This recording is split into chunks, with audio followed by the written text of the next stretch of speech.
Claire Moreau avait 32 ans et portait sur le visage la douce tranquillité de quelqu'un qui croyait enfin avoir trouvé sa place dans le monde. Depuis 6 mois, elle partageait sa vie avec Thomas Laurent, un homme de 37 ans qu'elle avait épousé après une année de relation. Lyon, avec ses rues pavées, ses façades anciennes et ses cafés à l'angle des places ombragées, était devenu le théâtre de cette nouvelle étape de sa vie. Le quartier où il vivait, proche du parc de la Tête d'Or, alliait le calme résidentiel à l'effervescence discrète d'une ville en mouvement. Professeure de littérature dans un lycée du centre-ville, Claire avait toujours cultivé un amour profond pour les mots. Les romans, la poésie, les tragédies classiques, tout cela composait l'univers où elle se sentait le plus libre, le plus elle-même. Enseigner n'était pas pour elle une obligation, mais un prolongement naturel de sa sensibilité. Ses élèves la respectaient, souvent fascinés par son regard lumineux et sa manière passionnée de parler de Flaubert ou de Camus. Depuis son mariage avec Thomas, Claire avait ralenti le rythme de ses sorties, préférant les soirées tranquilles à la maison, les dîners improvisés, les silences partagés devant un film ou un verre de vin. Après des années de relations chaotiques et de désillusions, elle se surprenait à goûter à cette stabilité nouvelle, à ce sentiment rare de ne plus avoir besoin de se méfier. Thomas, cadre dans une entreprise de conseil, était calme, attentionné, toujours mesuré. Il ne s'emportait jamais, préférait les discussions posées aux confrontations bruyantes. Pour Claire, cela représentait la promesse d'un amour adulte, celui qui construit plutôt que de détruire. Dans leur appartement aux murs crème et aux meubles soigneusement choisis, chaque détail racontait leur union récente. Les photos de leur voyage en Toscane encadraient le salon un fauteuil bleu nuit, celui de Claire, trônait près de la bibliothèque où s'alignaient ses romans préférés. La cuisine, moderne et lumineuse, portait encore les marques de leur premier repas à deux, maladroit mais complice. Il y avait là un parfum de commencement, de promesse à tenir. Pourtant, au milieu de cette harmonie apparente, Claire ressentait, parfois un léger flottement, comme une page encore blanche dans un livre déjà commencé. Elle mettait cela sur le compte de l'adaptation. S'habituer à vivre à deux, à partager un quotidien, à composer avec les habitudes d'un autre, n'était jamais totalement naturel. Elle se surprenait parfois à observer Thomas à son « quinsu », se demandant ce qu'il pensait vraiment lorsqu'il restait silencieux en lisant son journal, ou pourquoi il évitait toujours de parler de son passé amoureux. Mais elle repoussait ses pensées, les rangeant dans une boîte mentale étiquetée « inquiétudes inutiles ». Ses amis l'avaient prévenu. « Tu vas voir, la vie de couple, ce n'est jamais exactement ce qu'on imagine. » Et elle l'acceptait. L'amour, elle le croyait fermement, se construisait dans l'imperfection, dans l'effort sincère d'aimer malgré les zones d'ombre. Thomas lui offrait cela, une présence stable, une main tendue, une voix rassurante, et cela suffisait. Cela devait suffire. Les fins d'après-midi à Lyon, surtout en automne, avaient pour Claire une saveur particulière. Le soleil effleurait les toits avec douceur, les feuilles rousses s'accumulaient sur les trottoirs, et l'air se chargeait d'une mélancolie feutrée qu'elle affectionnait. C'était la saison de ses romans préférés, celle où les héros se questionnent, où les histoires bifurquent. Elle se plaisait à penser que sa vie, désormais, n'aurait plus besoin de rebondissements tragiques, que son passé tumultueux appartenait à un autre chapitre, désormais refermé. Ce jour-là, en quittant ses élèves, Claire marcha lentement jusqu'à chez elle, son sac en cuir battant contre sa hanche à chaque pas. En entrant dans l'immeuble, elle salua la concierge, une vieille dame à l'accent italien, puis gravit les 2 étages jusqu'à leur appartement. L'odeur familière du bois ciré, le craquement discret du parquet sous ses pieds, tout lui semblait en ordre. Elle posa ses affaires, se déchaussa et s'étira longuement en regardant par la fenêtre. Lyon l'accueillait comme à son habitude, calme et pleine de promesses muettes. Dans quelques heures, Thomas rentrerait. Ils dîneraient ensemble, parleraient de leur journée. Peut-être riraient-ils d'un souvenir commun ou échangeraient quelques mots tendres avant de s'endormir. Claire ne le savait pas encore, mais cette paix apparente, cette douce routine, était sur le point d'être bouleversée. Et tout commencerait par un geste simple, presque enfantin, né d'un élan amoureux sincère. Você disse, prossiga. O chat GPT disse, vamos continuar com a parte 2, gesto impulsif d'amour, mantendo o idioma francês e o padrão de 5.000 caractères. Partie 2. Un geste impulsif d'amour. Ce mardi d'octobre, l'air était plus frais que les jours précédents, et le ciel d'un gris pâle semblait annoncer une pluie discrète. Claire, en quittant son lycée, ne pensait qu'à une chose: surprendre Thomas. Une envie spontanée, presque adolescente, l'avait saisie au milieu de la journée. Elle voulait lui faire plaisir, rompre avec la routine qui s'installait doucement et retrouver ce frisson des débuts. L'idée d'un dîner romantique s'imposa naturellement. Quelques bougies, un bon plat mijoté avec soin et un petit jeu complice pour pimenter la soirée. En passant par la rue de la République, elle entra dans une boutique de vin où elle choisit une bouteille qu'ils avaient dégustée lors de leur premier week-end à Annecy. Puis, elle s'arrêta chez un traiteur italien pour acheter des ingrédients frais.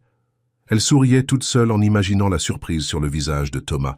Elle n'avait pas prévenu, ne lui avait rien dit. Il rentrerait comme chaque soir, croyant trouver la maison vide ou la routine d'un repas ordinaire, et au lieu de cela, il tomberait sur une mise en scène pleine d'intentions tendres. Une fois à la maison, Claire alluma quelques bougies, mit une playlist douce en fond sonore et se mit à cuisiner. Le parfum des tomates confites, du basilic et de l'ail embaumait déjà l'air. Elle dressa la table avec soin, choisissant les assiettes qu'ils utilisaient rarement, les verres, à vin les plus fins, une nappe blanche sobre et élégante. Dans un élan d'espièglerie, elle glissa un petit billet sous l'assiette de Thomas. Ce soir, le menu est composé d'amour, de mystère et d'un peu de folie. Ouvre bien l'œil, je pourrais te surprendre à tout moment. Puis l'idée lui vint soudainement, une envie irrépressible de se cacher et de lui faire une petite frayeur en guise de clin d'œil. Un jeu, une touche de théâtre. Elle repensa à l'espace étroit derrière la grande armoire de leur chambre, ce meuble ancien qu'ils avaient trouvé chez un antiquaire et que Thomas avait eu tant de mal à faire entrer par la porte. C'était l'endroit parfait, invisible, depuis l'entrée légèrement excentrée, mais lui permettant d'observer discrètement. Elle enfila une robe fluide qu'il aimait particulièrement, laissa ses cheveux détachés, puis s'approcha de l'armoire. Avec précaution, elle glissa son corps derrière le meuble, s'y accroupit, et attendit dans un silence excité. Le cœur battant, elle regardait l'heure sur son téléphone. Thomas devait arriver d'une minute à l'autre. Le temps s'étirait. Le moindre bruit prenait une dimension nouvelle. Claire percevait le tic-tac régulier de l'horloge du couloir, le bourdonnement lointain du réfrigérateur et même, à travers les vitres, le murmure de la ville en fin de journée. Elle respirait calmement, le sourire aux lèvres, imaginant la scène à venir. Thomas qui entre, appelle son nom, cherche à comprendre l'absence apparente de sa femme, découvre la table, le billet, et, au moment où il commence à la chercher, elle surgirait d'un coup, le faisant sursauter. Ils riraient ensemble. Ce serait leur moment, leur parenthèse enchantée. Mais les minutes passaient, et Thomas n'arrivait toujours pas. L'excitation de Claire commençait à laisser place à une certaine gêne. Accroupie depuis trop longtemps, ses jambes commençaient à s'engourdir. Elle consulta une nouvelle fois l'heure. Il était 19h45. D'habitude, il arrivait autour de 19h. Elle tenta de rationaliser. Une réunion prolongée, un détour imprévu, un appel de dernière minute. Rien d'inquiétant. Elle resta cependant en place, décidée à aller jusqu'au bout de son idée. Ce moment lui tenait à cœur comme une manière de dire à Thomas « Je t'aime encore comme au premier jour ». À 20h10, elle entendit enfin la porte d'entrée s'ouvrir. Un cliquetis bref puis un grincement familier. Claire se figea. Elle s'attendait à entendre son nom, à percevoir ses pas pressés ou même une exclamation joyeuse. Mais rien. Aucun appel, aucun mot. Seulement le bruit de ses chaussures sur le parquet, lent et mesuré. Elle tendit l'oreille. Thomas déposa quelque chose sur la console de l'entrée, sans doute son sac ou ses clés, puis marcha calmement jusqu'à la chambre. Claire, cachée dans l'ombre, sentit son cœur s'emballer à nouveau, mais cette fois pour une autre raison. Il y avait dans ses gestes une lenteur inhabituelle, comme si chaque mouvement était calculé. Il ne semblait pas chercher Claire. Il ne remarquait pas l'ambiance du salon, ni l'odeur appétissante qui flottait dans l'air. C'était comme s'il ne s'attendait à voir personne. Il entra dans la chambre et s'assit sur le lit. Claire ne pouvait voir que partiellement ses jambes, son dos. Puis elle l'entendit sortir son téléphone. Un silence, un bip, une voix. Il parlait, mais pas à elle. Elle ne comprit pas tout de suite le ton de la conversation. Ce n'était ni professionnel ni banal. Il y avait là quelque chose de plus intime, plus personnel. Claire, soudain immobile comme une statue, sentit une étrange tince. Ion se glissait sous sa peau. Elle avait voulu jouer, rire. Et pourtant, ce qu'elle écoutait désormais allait bouleverser bien plus qu'une simple surprise. Você disse, prossiga. Au chat GPT 10, vamos continuar com a parte 3, un retard. Inhabituel et un silence étrange, m'entendo au français et au padrão de 5000 caractères. Partie 3, un retard inhabituel et un silence étrange. Claire, toujours recroquevillée derrière l'armoire, ressentait une crispation étrange envahir ses membres. Le jeu initialement innocent s'était mué en une attente lourde et inconfortable. Ce n'était plus l'impatience joyeuse d'une surprise amoureuse, mais l'inquiétude diffuse d'un pressentiment. Elle avait entendu Thomas entrer, poser ses affaires, mais il n'avait ni appelé son nom ni manifesté la moindre curiosité face à l'ambiance visiblement préparée dans l'appartement. Aucun étonnement devant les bougies allumées, aucun rire devant la table dressée. Ce silence était anormal, inquiétant. Elle écoutait chaque son, chaque mouvement. Les pas de Thomas dans la chambre avaient une lenteur pesante. Puis il s'était assis sur le lit. Le matelas avait émis un grincement étouffé et un souffle s'était échappé de ses lèvres. Ensuite, elle l'avait entendu composer un numéro sur son téléphone. Le clic discret des touches, suivi d'un silence tendu, avait figé Claire encore un peu plus dans sa cachette. Puis la voix de Thomas s'éleva. Douce, basse, presque murmurée. « Oui, je viens d'arriver. Non, elle n'est pas là. Pas encore. » Il y eut une pause. Claire sentit un frisson glacial descendre le long de sa colonne vertébrale. Pourquoi? Disait-il qu'elle n'était pas là? Était-ce pour éviter une explication immédiate, ou simplement parce qu'il croyait vraiment être seul? Sa voix n'avait rien de professionnel. Il n'y avait ni le ton neutre des discussions de travail, ni l'agacement habituel des appels administratifs. C'était autre chose, un murmure complice, une conversation feutrée, intime, trop intime. Elle ne se doute de rien, tu peux être tranquille? Non, vraiment rien. Claire porta la main à sa bouche pour retenir un souffle trop fort. Son cœur battait à tout rompre, comme s'il tentait de sortir de sa cage thoracique. Elle fixait l'ombre de Thomas à travers l'interstice entre le mur et l'armoire, sans parvenir à comprendre ce qu'elle était en train de découvrir. Elle aurait voulu s'élancer, surgir, crier, demander des explications. Mais quelque chose en elle l'en empêchait, comme si son instinct lui disait que ce n'était pas le moment. « Oui, bien sûr, mais on doit aller jusqu'au bout maintenant. C'est trop tard pour reculer. » Cette phrase posée là, suspendue dans l'air du soir, résonna dans l'esprit de Claire comme une alarme silencieuse. Aller jusqu'au bout. Trop tard pour reculer. De quoi parlait-il? Quelle était cette situation dans laquelle il s'était engagé au point de ne plus pouvoir faire marche arrière? Et surtout, pourquoi cela semblait-il directement lié à elle? Thomas reprit la parole, sa voix toujours égale, comme s'il racontait un plan longuement préparé. « J'ai réussi à lui faire signer les papiers la semaine dernière. Tout est en règle. Le notaire n'a rien vu. Elle pense que c'était pour la banque. » Claire se sentit prise de vertige. Des papiers signés? Quel notaire? Elle revit soudain ce matin où Thomas lui avait demandé, presque en passant, de signer quelques documents. Il avait parlé d'une autorisation pour un nouveau compte joint, nécessaire pour centraliser leurs dépenses. Elle avait signé rapidement sans vraiment lire. Elle lui faisait confiance. Pourquoi aurait-elle douté? Mais maintenant, tout prenait une autre couleur. Les mots prenaient des formes plus sombres. Une machination? Une manipulation? Le doute s'installait, grandissait. Claire ferma les yeux un instant pour contenir le flot de pensées qui menaçait de la submerger. Elle ne pouvait pas se précipiter. Elle devait comprendre. Écouter encore. Thomas continuait. Non, elle n'a rien remarqué. Elle croit que tout est normal. Je joue mon rôle. Tu me connais. Cette dernière phrase-là glaça. Je joue mon rôle. Était-elle un personnage dans une mise en scène dont elle ignorait le scénario? Était-ce cela leur mariage? Une simple pièce de théâtre dans laquelle elle tenait, malgré elle, le rôle principal? Claire sentit une rage sourde monter en elle, mais la peur la maintenait figée. Elle ne savait plus si elle voulait comprendre ou fuir. Le ton de Thomas changea légèrement, s'adoucissant encore davantage. « Mais oui, ne t'inquiète pas. Tout se passe comme prévu. D'ici quelques semaines, ce sera réglé. Après ça, on pourra partir tranquille. Partir tranquille.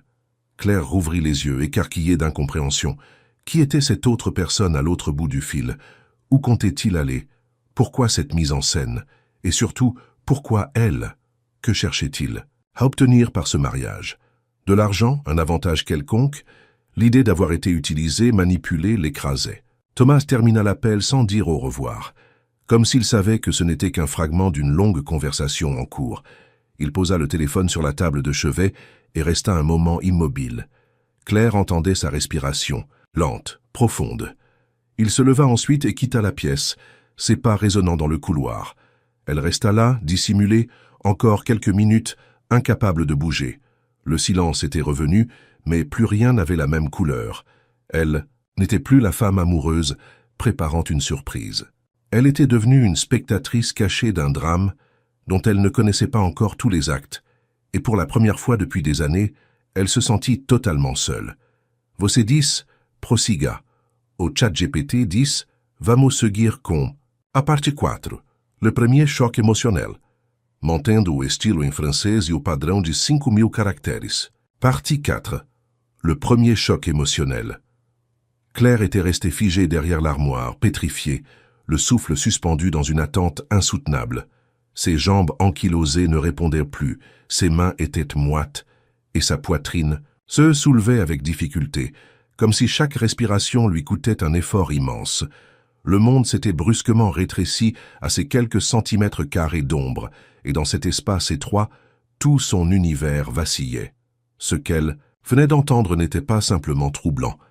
C'était une déflagration, un séisme intérieur. Elle connaissait la voix de Thomas, ses inflexions, ses silences, ses non-dits. Elle savait quand il plaisantait, quand il hésitait, quand il mentait. Et là, il ne mentait pas à la personne au téléphone. Il mentait à elle. Depuis combien de temps? Depuis le début? Elle avait entendu son prénom, Claire, prononcé avec une légèreté qui lui serra le cœur. Mais ce n'était pas l'intimité d'un mari évoquant sa femme avec tendresse. Non, c'était une mention détachée, froide, presque stratégique. Elle ne se doute de rien. Cette phrase tournait en boucle dans son esprit, comme un écho sinistre. Claire tenta de se rappeler chaque instant de leur relation sous un nouveau prisme. Leurs premières sorties, les confidences au coin du feu, les nuits partagées, les projets à deux. Tout cela maintenant semblait contaminé par un soupçon insupportable. Et si rien de tout cela n'avait été réel? Si Thomas n'avait été que le rôle d'un homme parfait, interprété avec une précision chirurgicale? Mais le pire, ce fut cette autre phrase, celle qui l'anéantit complètement. Il faut aller jusqu'au bout sans éveiller les soupçons. Claire sentit une douleur sourde dans sa poitrine. Les larmes, d'abord retenues par la stupeur, commencèrent à couler lentement sur ses joues. Ce n'était plus une simple suspicion, ni un malentendu. C'était une certitude brutale, irrévocable. Quelque chose de grave se tramait dans son dos, et elle en était la cible. Thomas n'était pas seulement distant ou infidèle, il était impliqué dans un plan dont elle faisait partie à son qu'insu, un plan calculé, méthodique. Et chaque mot qu'il avait prononcé confirmait l'ampleur de la manipulation. Elle revit en un éclair ce jour où il lui avait tendu un stylo avec un sourire confiant, lui demandant de signer quelques documents pour une simplification administrative. Elle n'avait pas posé de questions. Elle l'aimait. Elle avait voulu croire que l'amour rendait la confiance naturelle. Mais désormais, cette confiance apparaissait comme une naïveté dangereuse. Le sol semblait se dérober sous ses pieds. Elle tenta de se redresser lentement, ses muscles protestant contre l'immobilité prolongée. Elle ne savait pas où était Thomas à cet instant, mais son instinct lui dictait de ne pas bouger. Pas encore. Il fallait rester cachée, silencieuse, invisible. Il fallait entendre plus, comprendre mieux. Se précipiter serait une erreur. Dans sa tête, une voix froide, méthodique, commença à s'élever. Observe, retiens, analyse. Elle n'était plus simplement une épouse blessée. Elle devenait une femme en éveil, poussée dans ses retranchements, réveillée brutalement d'un rêve doré. Les minutes passaient, chaque seconde semblant peser une éternité. Les bruits de l'appartement se faisaient discrets. Thomas semblait s'être installé dans le salon. Elle l'entendit manipuler des objets, peut-être son ordinateur, peut-être un livre. Il ne semblait pas perturbé. Rien dans ses gestes n'indiquait la tension ou la culpabilité. et cela rendait tout encore plus glaçant. Claire se mordit l'intérieur de la joue, une habitude qu'elle avait quand elle tentait de contenir ses émotions. Elle avait besoin de réfléchir. Que devait-elle faire maintenant? Sortir, le confronter, exiger des explications. Ou faire, comme si de rien n'était, rassembler ses forces, ses pensées et agir au moment opportun? Son regard glissa lentement vers la porte de la chambre, entr'ouverte. L'idée de sortir la traversa. Fuir. Partir. Quitter cet espace devenu soudainement hostile. Mais une autre pensée, plus lucide, plus ancrée, la retint. Si elle partait maintenant, elle n'aurait aucune preuve. Aucun moyen de comprendre l'ampleur de ce qu'elle vivait. Elle ne devait pas seulement survivre à ce choc. Elle devait le surmonter, le transformer en quelque chose de plus fort. Elle se recroquevilla à nouveau en silence et ferma les yeux. La douleur était immense, mais elle sentait naître en elle un autre sentiment, une détermination sourde, nouvelle. Claire n'était pas une femme faible. Elle ne l'avait jamais été. Et ce que Thomas ignorait, c'était qu'en tentant de la manipuler, il venait de réveiller une partie d'elle qu'elle-même avait oubliée. Celle qui savait se battre, qui savait réfléchir dans le chaos, qui savait renaître. Ce soir-là, entre les larmes silencieuses et les battements erratiques de son cœur, Claire comprit que rien ne serait plus comme avant, et que désormais, elle devait avancer avec prudence, mais sans retour possible. Você disse prossiga. O chat GPT disse, vamos continuar com a parte 5, revelação que embrulha tu, mantendo o estilo em francês e o padrão de 5.000 caractères. Partie 5, révélation qui embrouille tout. Le silence dans l'appartement n'avait jamais été aussi pesant. Chaque bruit devenait une énigme, chaque pas une menace voilée. Claire, encore tapie derrière l'armoire, avait l'impression d'avoir vieilli de plusieurs années en quelques minutes.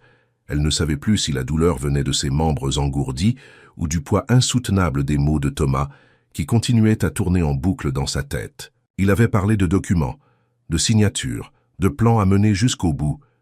Et plus il parlait, plus chaque mot prononcé déformait le visage qu'elle croyait connaître. Thomas avait toujours été un homme posé, méthodique. À présent, ces mêmes qualités lui apparaissaient sous un jour nouveau, celui d'un manipulateur froid, structuré, dangereux. Une nouvelle conversation débuta, alors que Claire n'avait toujours pas bougé. Thomas n'avait même pas changé de pièce. Elle entendit le son de son téléphone de nouveau, un bip, puis une tonalité brève. Une autre voix, cette fois féminine, résonna faiblement à travers le haut-parleur. Il parlait à quelqu'un d'autre, et ce qu'il disait confirmait les pires soupçons de Claire. Le contrat a été signé. Elle ne s'en est même pas rendue compte. Non, Juliette, tout s'est passé comme prévu. Juliette. Ce prénom résonna comme une gifle. Claire ne connaissait aucune Juliette dans l'entourage de Thomas. Il n'en avait jamais parlé. Mais l'intimité de leur échange, le ton léger et complice de leur conversation, ne laissait place à aucun doute. Ce n'était pas une collègue. Ce n'était pas une amie. C'était quelqu'un d'autre. Une femme. Une autre femme. Pour la date, rien ne change. Le week-end où je suis censé être à Marseille, on part comme prévu. Claire sentit son estomac se nouer. Marseille, il lui avait dit qu'il participerait à un séminaire professionnel ce week-end-là. Elle se souvenait parfaitement de ce moment. Il avait évoqué l'événement avec des détails, avait même simulé une certaine réticence à y aller. Et elle, naïvement, avait compati, lui souhaitant bon courage pour les réunions ennuyeuses. Mais il n'y aurait pas de séminaire, il n'y aurait pas de Marseille, il y aurait un voyage, à deux, avec Juliette. Le souffle coupé, Claire comprenait désormais que ce n'était pas seulement une trahison conjugale. Il ne s'agissait pas d'une aventure passagère ou d'un coup de cœur tardif. C'était une mise en scène, un plan longuement préparé, dans lequel elle n'était qu'un pion. Les documents qu'elle avait signés prenaient maintenant une importance capitale. Elle ne savait pas encore ce qu'ils contenaient, mais leur existence même confirmait une réalité. Thomas n'agissait pas sur un coup de tête. Il construisait quelque chose, et ce quelque chose se faisait à son détriment. Non, je ne crois pas qu'elle ait des soupçons, elle est complètement dans son monde. Je lui dis ce qu'elle veut entendre, et elle sourit. C'est presque trop facile. Claire sentit une vague de chaleur monter en elle, un mélange de rage, de trahison, d'humiliation. Elle voulait hurler, sortir de sa cachette et le frapper, le confronter. Mais un autre instinct, plus profond, la retenait. Il fallait attendre. Il fallait savoir tout, entendre chaque mot, comprendre chaque intention. Elle n'aurait peut-être jamais une autre occasion comme celle-ci. Juliette rit à travers le haut-parleur, un rire doux, sincère, complice. Claire se demanda qui elle était. Une ancienne maîtresse? Une partenaire de crime? Était-elle au courant de tout? Participait-elle à la manipulation? Ou était-elle, elle aussi, une victime de Thomas? Mais cette pensée s'évanouit vite. Juliette savait. Elle savait tout et elle riait. « Tu es sûr qu'elle a signé la procuration ?» demanda Juliette. « Oui, répondit Thomas. J'ai vérifié. Tout est en ordre. À partir de maintenant, je peux faire ce que je veux avec son compte. » Claire se figea. Un compte? Le sien? Elle se souvint des papiers, encore. Et soudain, une image lui revint. Ce formulaire qu'elle avait signé un matin, entre deux bouchées, de pain grillé pendant qu'il lui parlait de travaux à faire dans l'appartement. Elle n'avait pas lu. Elle n'avait pas pris le temps. Elle lui faisait confiance. Elle comprenait maintenant que cette signature lui avait coûté bien plus que quelques minutes d'attention. Elle avait, sans le savoir, donné à Thomas les clés de sa vie financière, de ses économies, de son avenir. Elle sentit un vertige. Le monde tournait lentement autour d'elle. La réalité se tordait sous le poids de ses révélations. Et, dans ce chaos intérieur, une pensée glacée s'imposa.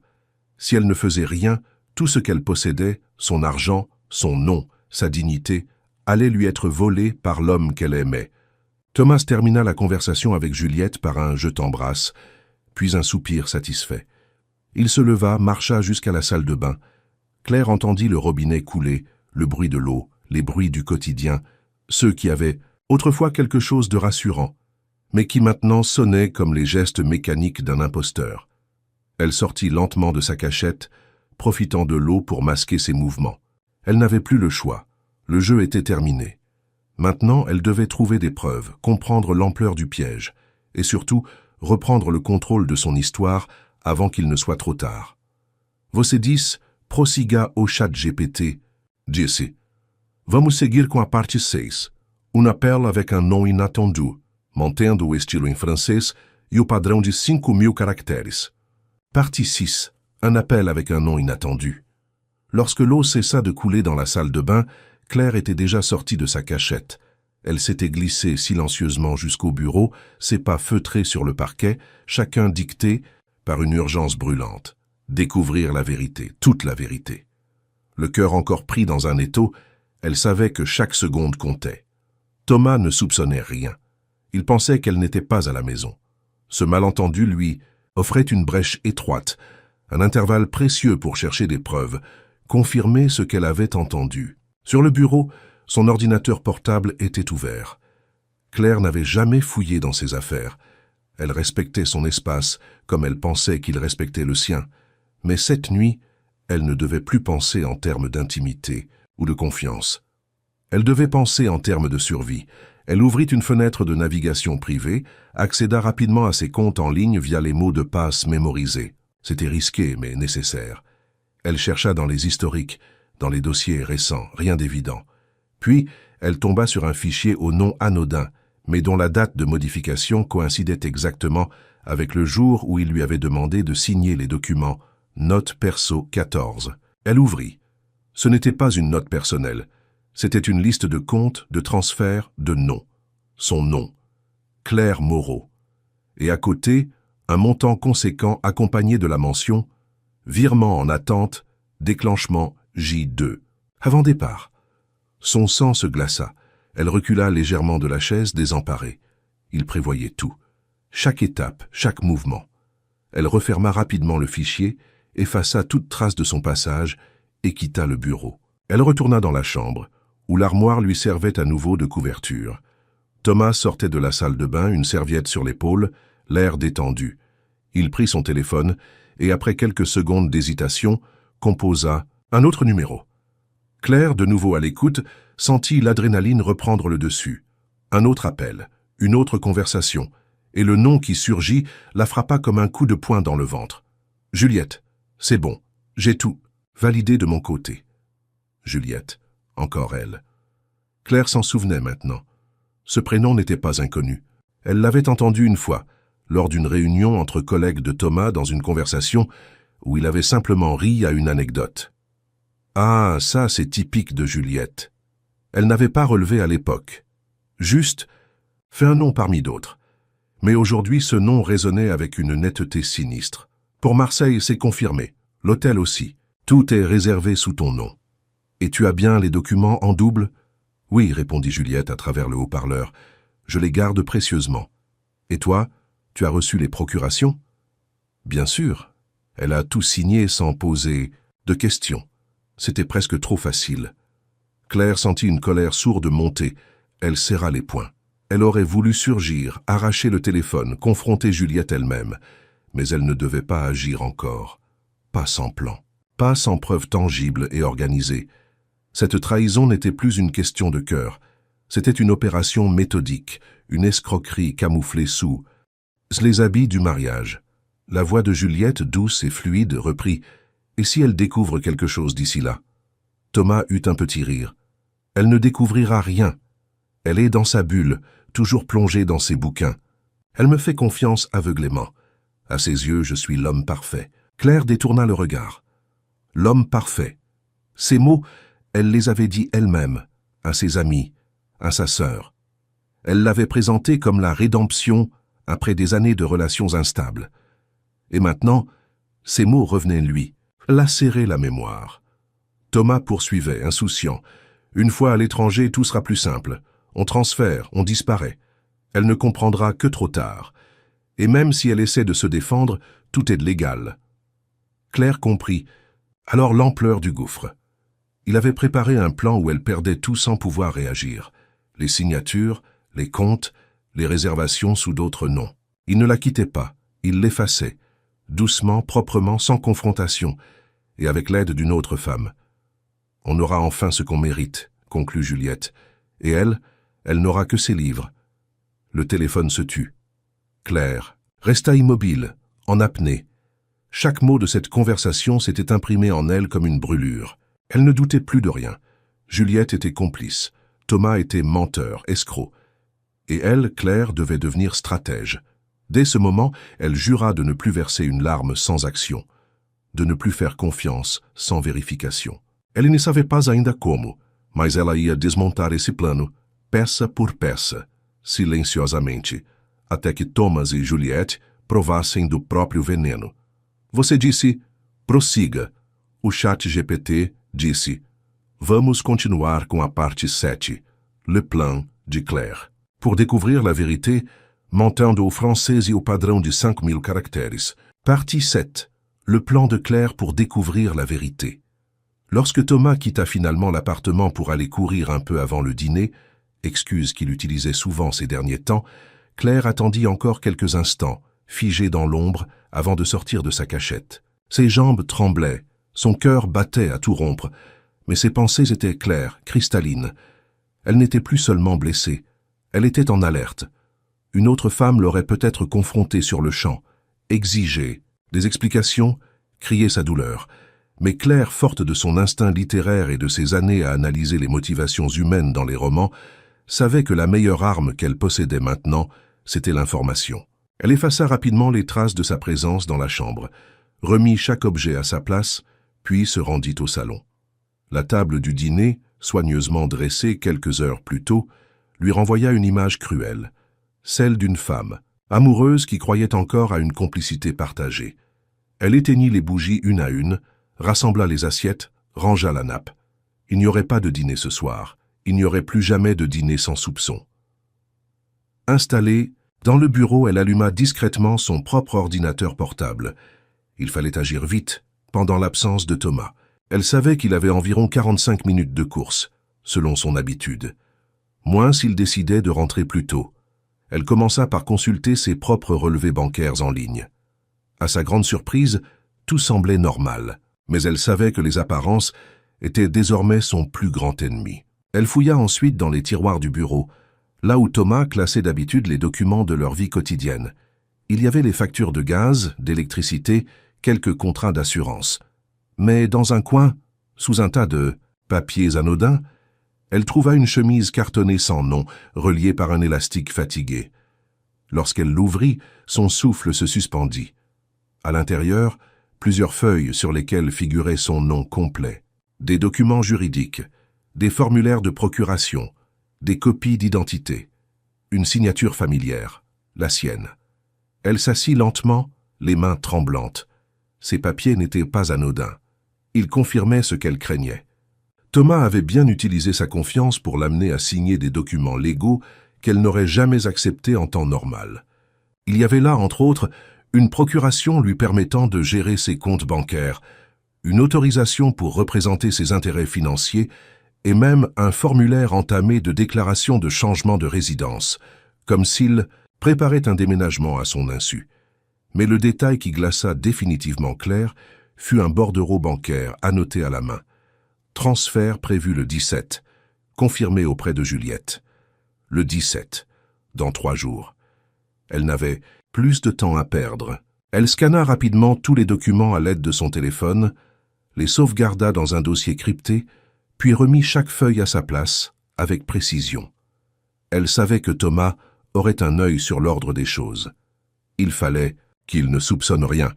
Ensuite, elle alluma son propre téléphone et commença à fouiller les messages anciens. À sa grande surprise, certaines conversations avec Thomas avaient été supprimées, ou du menos partiellement. Elle se rappela d'un échange où il lui parlait de son projet à Marseille. Le message avait disparu, effacé, préparé. Elle activa une application de récupération de messages et, après quelques instants, retrouva plusieurs messages cachés ou supprimés. Parmi eux, un qui la frappa en plein cœur. « Dis à Juliette que tout est prêt. Claire croit toujours que je suis en séminaire. On peut avancer le plan. » Ce n'était plus une trahison, c'était une opération, une mise en scène.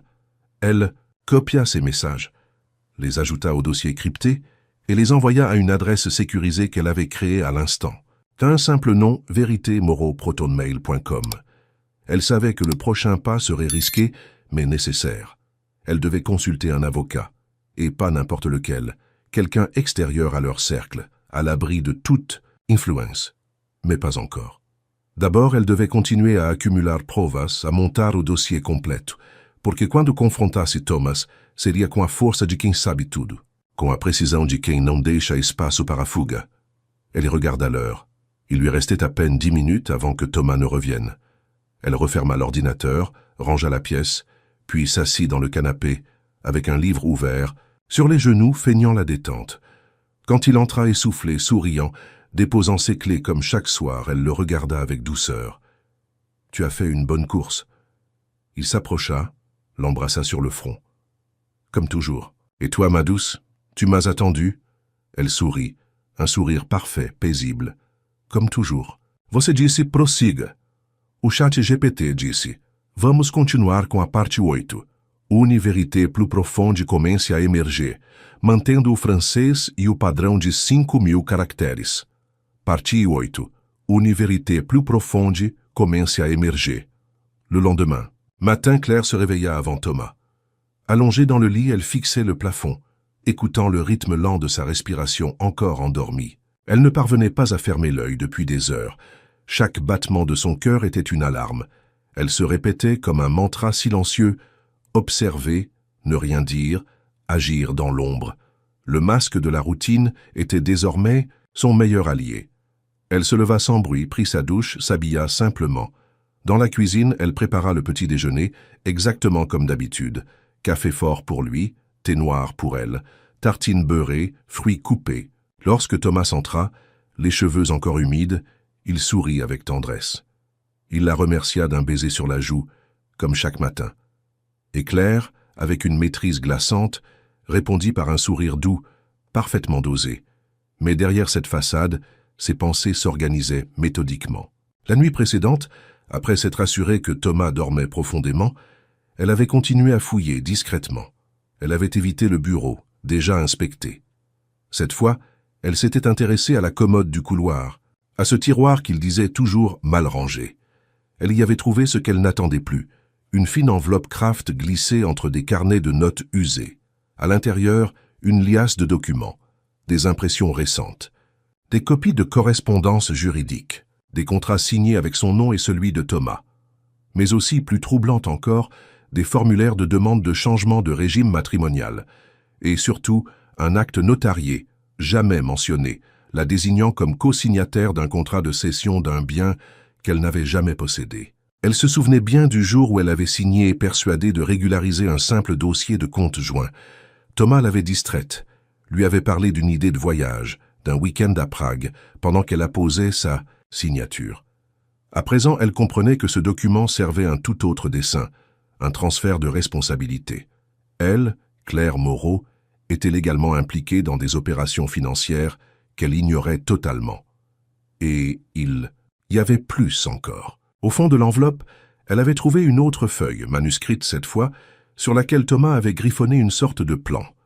Des dates, des montants, des initiales. Son prénom à elle revenait à plusieurs reprises, entouré. Juste à côté, un nom inconnu, Vernet Clôture avant départ. Elle l'avait photographié et rangé immédiatement. Le nom Vernet restait une énigme. Était-ce un avocat, un complice, un prête-nom? Qu'importe. Ce que Claire savait désormais, c'est que Thomas préparait quelque chose de bien, plus vaste qu'un simple départ avec une maîtresse. Il se servait d'elle comme d'un tremplin administratif et juridique, exploitant chaque faille de la confiance conjugale pour bâtir un projet de fuite parfaitement orchestré. Ce matin-là, regardant Thomas tartiner son pain avec une nonchalance déconcertante, Claire ressentit un mélange contradictoire de terreur et de pouvoir. Elle savait. Lui pas. Elle avait les preuves. Il pensait encore tout contrôler. Après son départ, pour le bureau, elle se remit aussitôt à l'œuvre. Elle consulta un ami de longue date, Étienne, juriste spécialisé en droit civil. Sans révéler l'identité de Thomas, elle lui décrivit une situation fictive. Un proche aurait signé des documents sans en comprendre la portée et découvre qu'il est utilisé pour des manipulations financières. Étienne fut formel. Cela s'apparentait à un abus de confiance aggravé, potentiellement frauduleux. Avec des preuves, il y aurait matière à action judiciaire. Claire sentit une bouffée de clarté. Elle n'était pas folle. Ce qu'elle soupçonnait était non seulement réel, mais punissable. Elle n'était plus seule.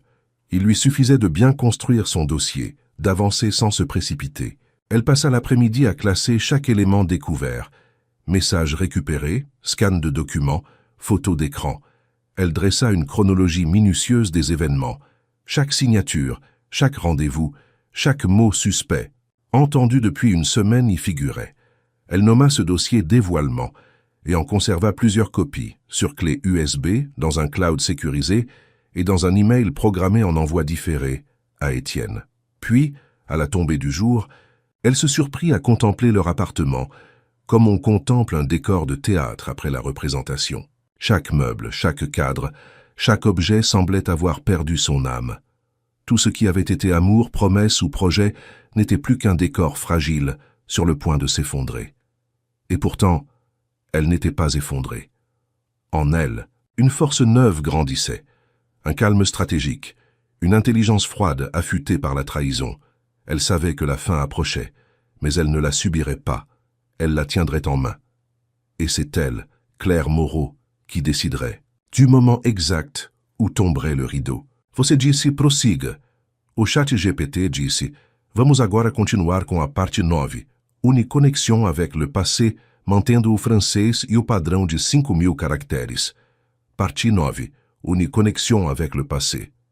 Le soir tombait sur Lyon, enveloppant les ruelles d'un voile bleuté, quand Claire sentit une vieille mémoire remonter des profondeurs de son esprit.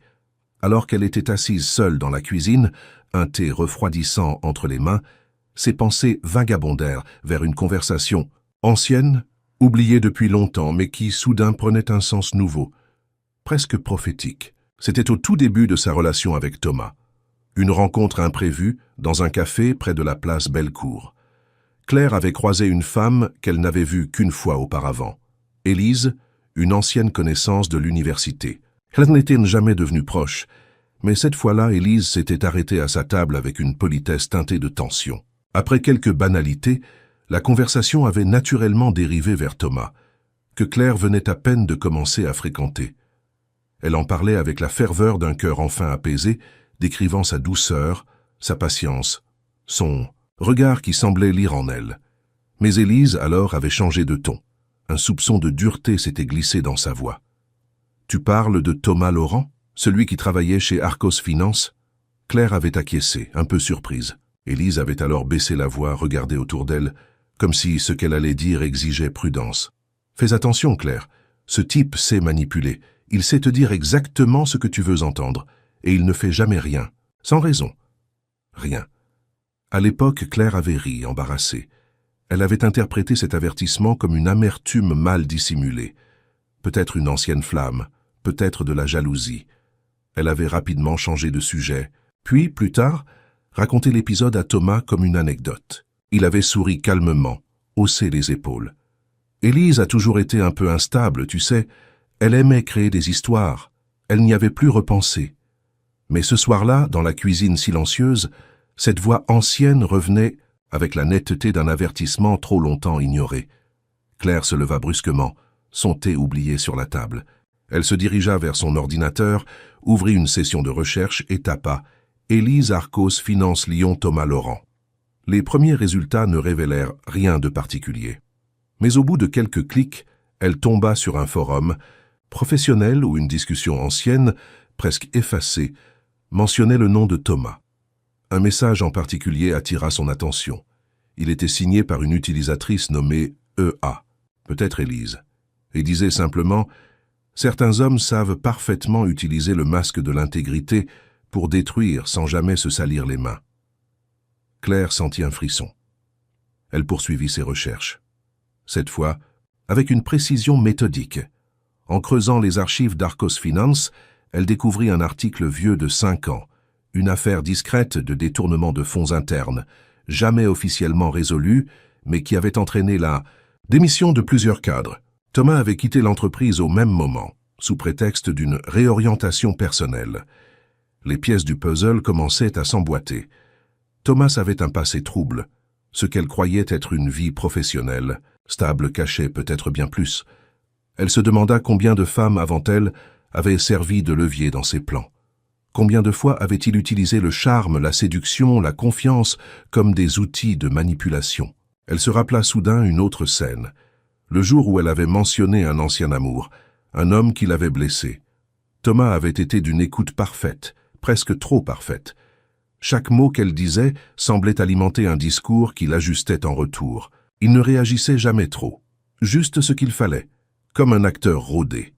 Claire comprit alors que rien, absolument rien dans leur histoire, n'avait été laissé au hasard.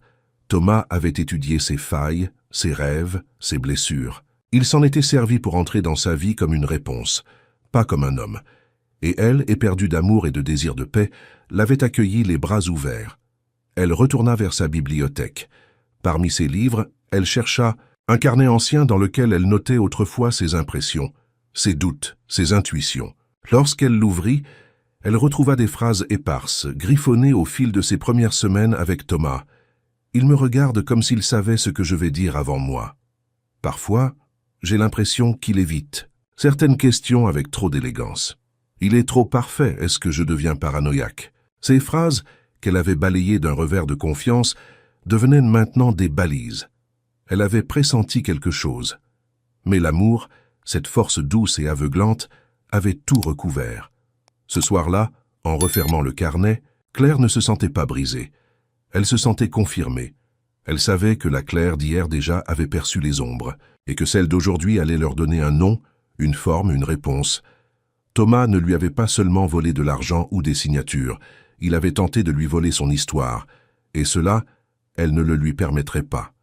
Você disse, prossiga. O chat GPT disse, vamos continuar com a parte 10, l'affrontement voilé, mantendo o francês e o padrão de 5000 caractères. Partie 10, l'affrontement voilé. Ce soir-là, l'air était plus lourd que d'habitude dans l'appartement. La lumière tamisée, les rideaux tirés, tout semblait figé dans une attente silencieuse. Claire avait passé la journée à réorganiser ses pensées, à consolider chaque preuve, chaque souvenir, chaque découverte. Elle avait imprimé quelques documents clés, les avait placés dans une enveloppe cachetée, qu'elle rangea dans son sac à main, au cas où. Le plan de confrontation se dessinait dans son esprit, mais elle savait qu'il n'était pas encore temps de tout révéler. Ce soir, elle testerait les os. Un premier pas. Un dîner, mais pas un dîner d'amour. Un dîner d'observation. Thomas arriva un peu plus tard que prévu, comme toujours ces derniers jours. Il déposa ses affaires dans l'entrée, l'embrassa distraitement, puis se dirigea vers la salle de bain sans un mot de plus. Claire, déjà en train de préparer un risotto simple, restait concentrée sur chaque son, chaque inflexion de voix, chaque geste. Lorsqu'il revint, le visage détendu, elle l'invita à s'asseoir. Le repas fut servi dans un silence feutré. Pas de musique en fond, pas de bavardage. Juste le cliquetis des couverts et le souffle discret de deux êtres jouant un rôle. Elle attendit le moment précis, celui où il leva les yeux vers elle pour la première fois depuis le début du dîner. « Tu sembles préoccupée, dit-il, en fronçant légèrement les sourcils. Elle posa sa fourchette, le regarda un long moment avant de répondre. « Tu sais, je repensais à quelque chose qu'Élise m'a dit il y a quelques années, à propos de toi. » Le nom sembla l'étonner à peine. Un léger battement de cils, un mouvement imperceptible de la mâchoire. Il resta calme. « Élise? Quelle Élise? Celle qui travaillait chez Arcos, celle que tu as qualifiée d'instable, mais qui m'avait pourtant prévenu que tu savais très bien manipuler les gens. » Il esquissa un sourire amusé, presque attendri. « Ah ça, tu sais Claire, certaines personnes adorent inventer des histoires quand elles se sentent rejetées. J'avais refusé ces avances. C'est vieux tout ça. » Claire pencha légèrement la tête. Peut-être, ou peut-être qu'elle disait vrai. Peut-être que certaines vérités sont plus visibles quand on les regarde avec un peu de recul. Un silence s'installa. Thomas replongea dans son assiette, mais ses gestes étaient plus lents. Il coupait mâche, inalement sa viande sans la porter à sa bouche. « Tu as lu quelque chose récemment? Un roman qui te fait philosopher ?» demanda-t-il, tentant de ramener la conversation sur un ton léger. Claire le fixa. « Non, pas un roman. Juste des documents, des papiers intéressants. Très bien écrit. » Cette fois, il cessa de mâcher, un battement de paupières plus long que les autres. Son regard ne quittait pas le sien, mais il ne posait aucune question. C'était lui maintenant qui observait, qui tentait de lire en elle. « Tu veux dire des documents de travail? Ou autre chose ?» Elle haussa les épaules, but une gorgée de vin. « Disons qu'ils m'ont aidé à mieux comprendre certaines choses, à mettre en perspective certaines incohérences. Tu sais, je suis plus attentive que tu ne crois. » Il sourit à nouveau, mais cette fois le sourire ne toucha pas ses yeux. « Claire, je ne sais pas ce que tu imagines, mais... » Elle l'interrompit, posant calmement sa serviette sur la table. « Je n'imagine rien, Thomas, je constate, et je prends des notes. » Il resta immobile quelques secondes, puis reprit son air détendu. « Très bien. Tu veux parler de quelque chose en particulier ?» Elle secoua la tête. « Pas ce soir. Ce soir, je veux juste t'observer. Voir comment tu réagis quand tu sens que les fondations commencent à trembler. » Un éclat froid passa dans le regard de Thomas. Il se leva lentement, alla jusqu'à la fenêtre, dos à elle. Il regardait la ville comme s'il cherchait une issue, un plan B, un nouveau rôle à endosser. Claire le suivit du regard, le cœur battant. Il se retourna finalement. « Si tu as des doutes, tu peux me poser des questions, Claire. Je suis ton mari, tu te souviens ?» Elle se leva à son tour, s'approcha, posa une main sur le dossier de la chaise. « C'est drôle, ça. Justement, je me demande ce que ça signifie vraiment, un mari, pour toi. » Il ne répondit pas. Il la fixa, une tension subtile dans les épaules. « On a tous nos secrets, Claire. » « Oui, mais certains secrets détruisent. Et moi, je commence à ouvrir les portes. Une par une. » Il resta là, sans mots, tandis qu'elle éteignait les bougies et commençait à débarrasser la table. Elle ne tremblait plus. Elle ne craignait plus. Ce dîner n'était que le prélude. L'annonce silencieuse que le jeu avait changé de main. Thomas savait maintenant qu'elle savait quelque chose, mais il ignorait quoi, et c'était exactement ce qu'elle voulait. « Você disse, prossiga au ChatGPT, disse, vamos seguir com a parte 11. Le retournement inattendu montando o francês e o padrão de 5000 caractères. Partie 11. Le retournement inattendu. Le lendemain matin, alors que la lumière grise de l'aube filtrait à peine à travers les rideaux, Claire se leva, avec une détermination nouvelle. La nuit avait été courte, peuplée de pensées tourbillonnantes et de souvenirs épars. Elle savait que le moment était venu de passer à l'action. Elle s'assit à son bureau, ouvrit son ordinateur portable et composa un email à l'attention de son avocat, Maître Dubois. Elle y joignit les documents qu'elle avait rassemblés. Les procurations signées à son insu, les relevés bancaires suspects, les échanges de messages récupérés. Elle expliqua brièvement la situation, insistant sur l'urgence et la nécessité de discrétion. Après avoir envoyé l'email, elle prit une profonde inspiration et se prépara pour la journée. Elle savait que Thomas rentrerait plus tôt ce soir-là, prétextant une réunion annulée. Elle devait être prête. La journée passa lentement, chaque minute s'étirant comme une éternité. Claire tenta de se concentrer sur ses cours, mais son esprit revenait sans cesse à la confrontation à venir. Elle révisa mentalement les points qu'elle souhaitait aborder, les preuves qu'elle présenterait, les questions qu'elle poserait. Lorsque Thomas rentra enfin, il semblait détendu, presque jovial. Il embrassa Claire sur la joue et lui demanda comment s'était passée sa journée.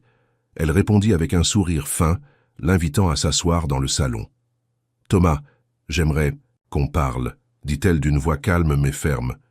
Il la regarda, surpris par son ton. « Bien sûr, que se passe-t-il » Claire prit une enveloppe posée sur la table basse et la lui tendit. « J'ai trouvé ces documents. Peux-tu m'expliquer » Thomas prit l'enveloppe, l'ouvrit et parcourut rapidement les papiers. Son visage se ferma, son regard devint plus dur. « Où as-tu trouvé ça ?»« Peu importe. Ce qui importe, c'est ce que cela signifie. Tu as utilisé ma confiance pour signer des documents à mon insu, pour transférer des fonds, pour planifier un départ sans moi. » Il resta silencieux un moment, puis se leva et commença à faire les 100 pas. « Claire, tu ne comprends pas. C'était pour nous, pour notre avenir. Je voulais nous protéger, nous assurer un avenir confortable. En me trahissant, en me manipulant, en me mentant, il s'arrêta, la regarda intensément. « Je t'aime, Claire. Tout ce que j'ai fait, c'était par amour. » Elle secoua la tête, les larmes aux yeux. « L'amour ne justifie pas la trahison. Je ne peux plus te faire confiance. » Thomas s'approcha. D'elle tenta de lui prendre la main, mais elle se recula. « Je vais contacter la police, Thomas, et mon avocat. Tu devras répondre de tes actes. » Il la regarda, abasourdi, puis sans un mot, quitta l'appartement. Claire resta seule, le cœur lourd mais soulagé. Elle savait que le chemin serait long, mais elle était prête à l'affronter. Pour elle-même, pour sa dignité, pour sa liberté. Fonte vocedis prosiga, au chat GPT 10, vamo continuar com a parte 12. La décision de Claire, mentando au français, e au padrão de 5000 caractères. Partie 12. La décision de Claire. Le silence qui suivit le départ de Thomas fut plus profond que jamais. Claire resta debout au milieu du salon, fixant la porte encore vibrante de son passage. Elle ne pleura pas. Il n'y avait plus de place pour les larmes. Ce qui l'habitait maintenant, c'était une clarté froide, inébranlable, une volonté nouvelle, née de l'humiliation, de la trahison, mais surtout de la révélation de sa propre force. Elle savait ce qu'elle devait faire, et elle n'hésita pas. Le lendemain matin, elle se rendit au cabinet de Maître Dubois. L'homme, la cinquantaine élégante et posée, l'écouta attentivement, parcourut les documents qu'elle avait rassemblés et prit des notes précises. Lorsqu'elle eut terminé son récit, il releva les yeux vers elle. « Madame Moreau, ce que vous décrivez est grave, très grave. Nous avons là de quoi ouvrir une plainte pour escroquerie, abus de confiance aggravé, usage de faux, et peut-être même blanchiment si les transferts mènent à des circuits offshore. » Claire acquiesça silencieusement. « Je veux que cela cesse. Je veux me libérer de lui, juridiquement, financièrement.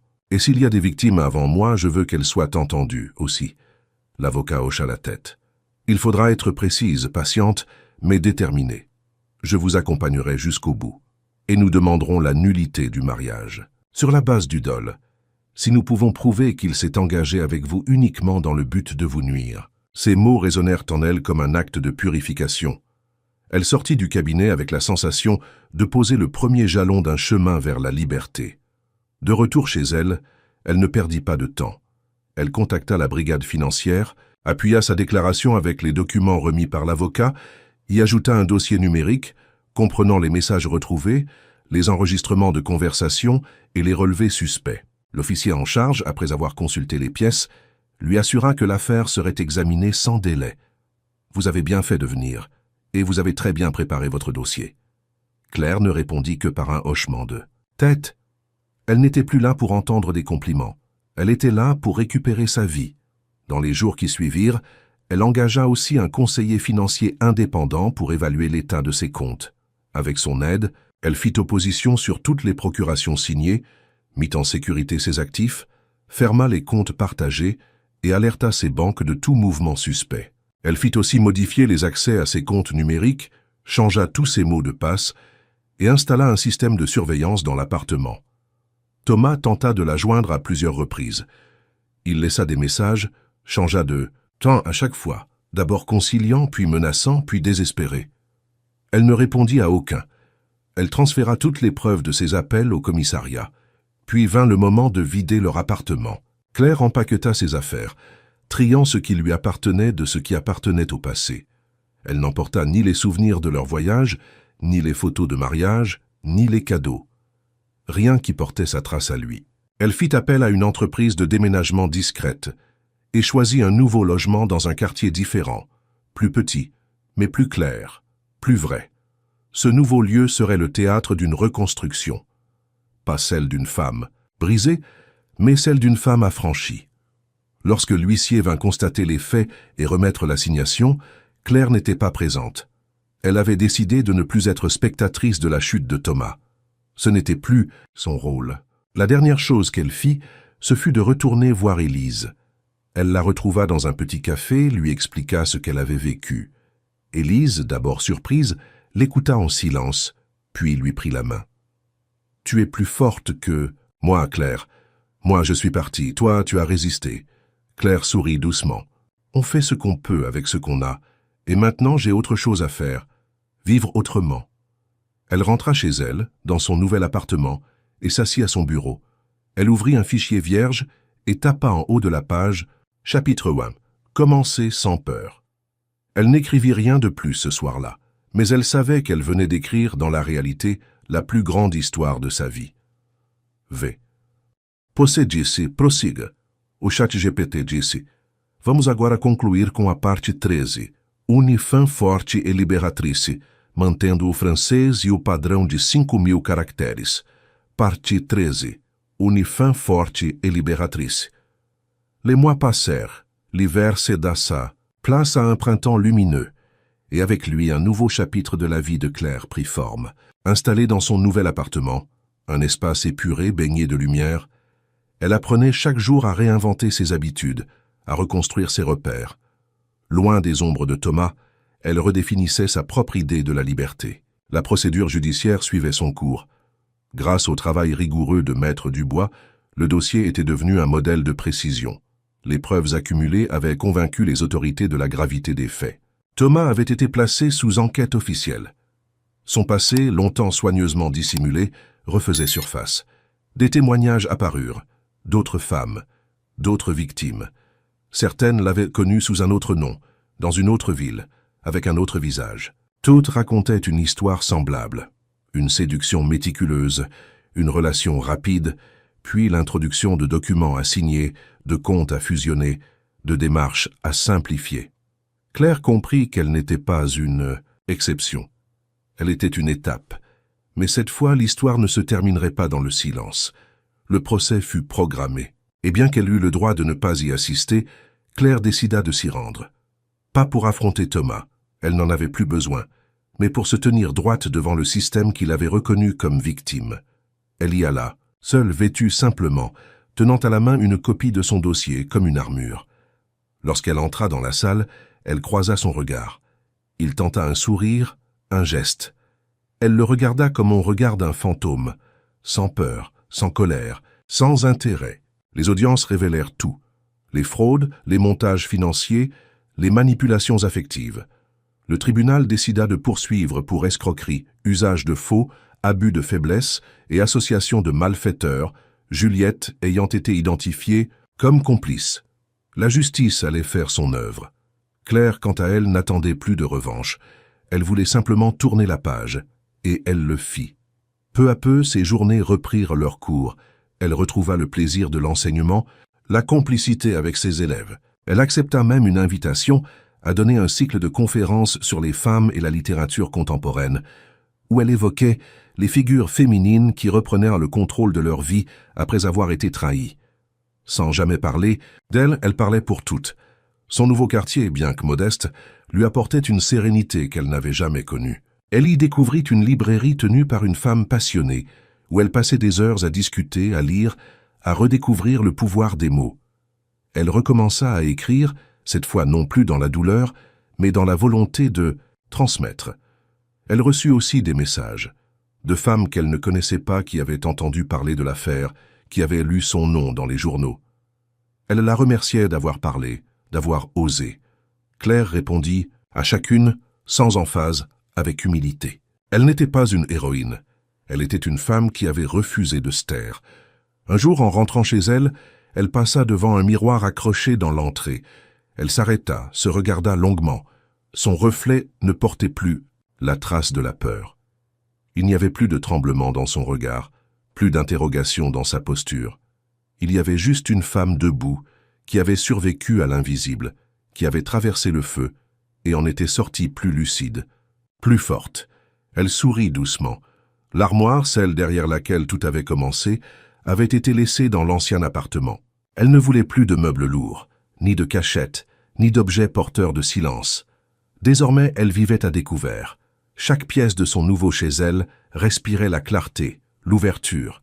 Il n'y avait plus rien à dissimuler. Claire Moreau avait été trahie, piégée, utilisée, mais elle avait aussi résisté, lutté, et surtout, reconstruit. Et dans cette reconstruction, elle avait trouvé bien plus qu'une revanche. Elle avait trouvé une voie, une force, une paix nouvelle, celle de savoir que parfois, c'est dans l'ombre d'un meuble anodin que commence la plus grande libération d'une vie.